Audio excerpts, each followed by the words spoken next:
Bonjour, on est en présence du professeur Omar Ba, professeur au Centre d'études diplomatiques et stratégiques de Paris et consultant international. Omar, bienvenue parmi nous. Merci d'être avec nous aujourd'hui. Vous avez participé ces derniers jours au Dialogue Atlantique, ici au Policy Center. Les débats ont été très intéressants. On a justement parlé de l'Atlantique, l'initiative Atlantique royale, l'initiative présentée par le Maroc, justement pour promouvoir la coopération et l'intégration, mais aussi faciliter l'accès à l'Atlantique pour les pays du Sahel. On sait que c'est une question très importante pour beaucoup de pays de la région. Quel est votre avis sur cette initiative et comment vous l'évaluez? Je vous remercie, M. Naufal, ainsi que vos techniciens.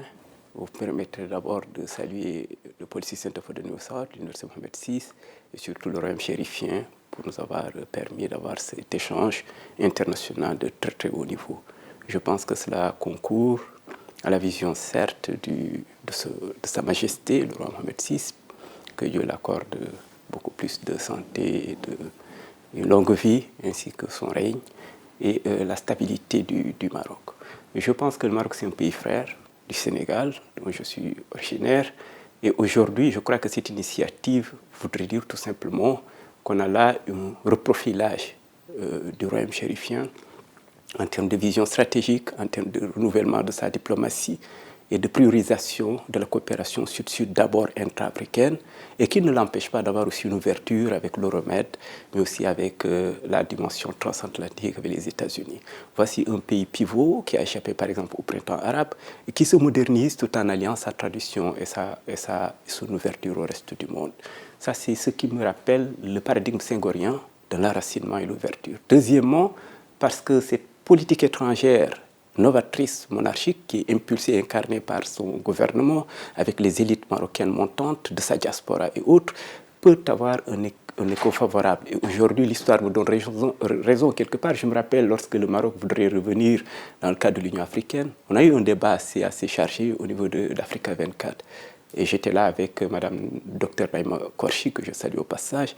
Et nous étions les deux sur le plateau à défendre cette position. Je ne savais pas qu'un jour je serais là aujourd'hui en train d'être invité par le royaume chérifien.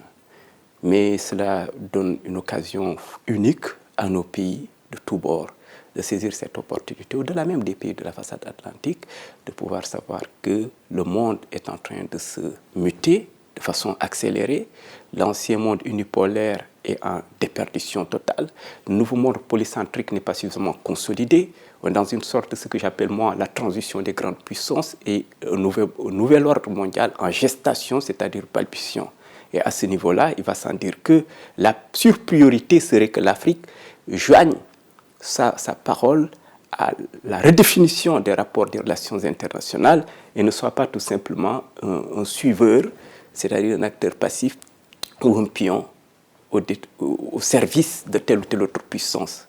Et je crois que la leçon fondamentale qui se cache derrière, en tout cas de mon point de vue, cette initiative royale de l'approche transatlantique n'est pas seulement symbolique ni de la rhétorique diplomatique. C'est une conscience profonde de nouveau monde qui est en train de se redessiner et où l'Afrique doit être un acteur majeur, incontournable, c'est-à-dire un continent puissance et non un continent qui suit les puissances. Justement, j'aimerais rebondir sur ces dernières idées. L'Afrique, et notamment les pays africains aujourd'hui, ils sont confrontés à une multitude de challenges, de défis. Le changement climatique n'est pas des moindres. Et la coopération pour relever ces défis s'impose aujourd'hui comme une obligation, certes, pour l'ensemble des pays.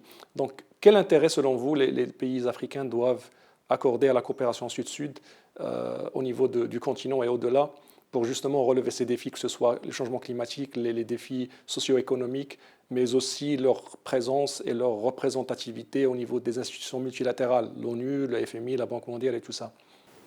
Oui, c'est très intéressant, puisqu'aujourd'hui, vous avez raison, les questions sont là, les défis sont majeurs, mais ils ne sont pas insurmontables de mon point de vue. Il va falloir que l'on ait plus de confiance en nous-mêmes, que nous puissions évoluer de façon objective et diagnostiquer ce qui marche, ce qui ne marche pas. et renforcer nos forces, corriger nos faiblesses et avoir l'audace d'avoir des stratégies qui soient rationnelles et qui soient tenables. Mais il va sans dire que les modèles importés n'ont pas marché. La greffe de l'État et des systèmes politiques importés de l'Occident, ça c'est limite, ça c'est clair. L'excellence démocratique par l'élection, ce n'est qu'un rituel maintenant démocratique. Donc, quelque part, il va falloir qu'on se questionne sur le modèle de gouvernance dans un premier temps. Deuxièmement, je l'ai dit tout à l'heure dans la salle, que le fait de vouloir tout simplement importer les modèles chaque 10 ans, 15 ans, on nous apporte un nouveau modèle venant des institutions de Bretton Woods, ça aussi, ça c'est limite. Ça c'est force, c'est vrai, on a capté beaucoup d'investissements, mais on n'a pas le développement. Qu'est-ce qui n'a pas marché? Parce que tout simplement, en amont, en aval et tout au long du processus électoral, nous avons oublié d'intégrer nos populations dans la définition des politiques stratégiques. Deux, nous avons oublié d'avoir des économies introverties d'abord, qui comptent sur les facteurs de levier de croissance qui sont nos filiales et nos entreprises.